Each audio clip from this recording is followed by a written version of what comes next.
तांत्रिक बिघाड झाल्याने हेलिकॉप्टर आपत्कालीन परिस्थितीत शाळेच्या मैदानात इमर्जन्सी लँडिंग करण्यात आल्याने परिसरात खळबळ उडाली असल्याची घटना घडली आहे। मुंबईतील जुहू येथून सुरत येथे एक हेलिकॉप्टर निघाले होते।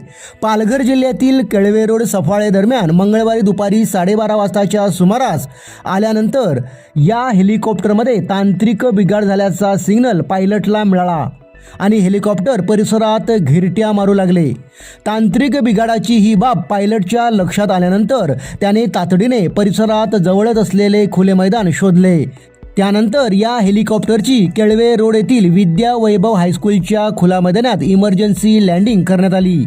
शाळेच्या मैदानात हेलिकॉप्टर अचानकपणे उतरताच यावेळी शाळकरी विद्यार्थी व स्थानिक नागरिकांनी हेलिकॉप्टर पाहण्यासाठी गर्दी केली होती। या घटनेची माहिती पोलिसांना देण्यात आली।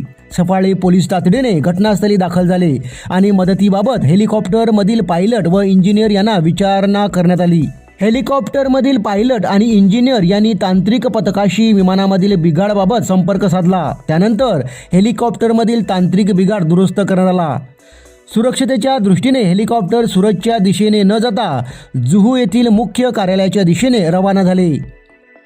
इमर्जन्सी लँडिंग करण्यात आलेल्या या हेलिकॉप्टरमध्ये junior pilot, senior pilot, engineer तसेच आणखीन एक व्यक्ती असे एकूण 4 जण प्रवास करत होते अशी माहिती देण्यात आली।